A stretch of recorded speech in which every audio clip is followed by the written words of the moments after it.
Hi all, welcome back to our channel. ఈరోజు మా mummy Sammakka Sarakka దేవుడికి పెట్టింది. ఫస్ట్ వీడియో అండ్ షార్ట్ మన సమ్మక్క సారక్క దేవుడికి పెట్టింది. అప్పుడు ఏంటంటే మా పిల్లలకి పుట్టెంటుకలు తీసేది ఉందని చెప్పి ఇంట్లో దేవుడికి పెట్టుకున్నాం. మేడారం వెళ్ళేది ఉంటే కంపల్సరీ ఇంట్లో దేవుడికి పెట్టుకొని వెళ్ళాలి. మళ్ళీ మాకు మొక్కులు ఉన్నాయి, ఎత్తుల బంగారం అని చెప్పి ఆ ఎత్తుల బంగారం అవన్నీ ఇంట్లో మొక్కులు పెట్టుకొని వెళ్ళినాం దేవుడి దగ్గరికి. ఇప్పుడు మళ్ళీ జాతర టైం కదా, జాతర టైంలో కంపల్సరీ దేవుడికి పెడతారు అందరూ. అందుకే ఇప్పుడు మళ్ళీ పెడుతుంది మా మమ్మీ. ఫస్ట్ మనం దేవుణ్ణి గోడకు పెట్టుకుంటాం కదా, అది జాజు ముందే నానబెట్టి జాజుతోటి పూజించి నెక్స్ట్ పసుపు కుంకుమతోటి పూజిస్తారు. కింద ఒక చెక్క పెడతారు, ఆ చెక్కకు కూడా పసుపు కుంకుమ బొట్లు అన్నీ పెట్టినాము.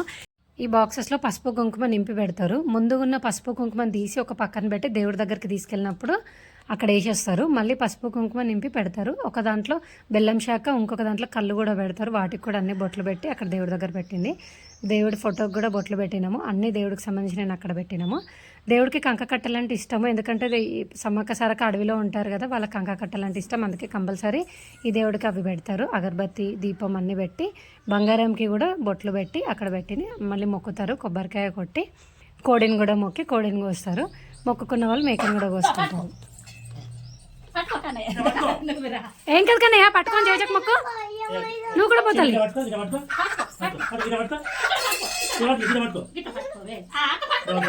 మొక్కు మొక్కు కన్నయ్య.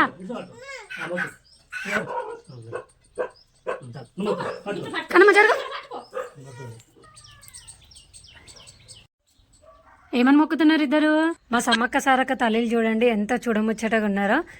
దేవతకి మొక్కిన ఓడిబియ్యము, బొట్టు పెట్టిన బంగారం అన్నీ తీసుకెళ్ళి దేవుడి గద్దెల దగ్గర వేసేసి వస్తాము. నెక్స్ట్ బంగారం పంచడానికి అన్ని చిన్న చిన్న ముక్కలు చేసి కుడుక తీసి బొట్టు పెట్టి అందరికి పంచుతాము. మేము బంగారం ఎట్లా పంచినామో చూడాలంటే వెయిట్ చేయండి, నెక్స్ట్ వీడియోలో పెడతాము. Thank you.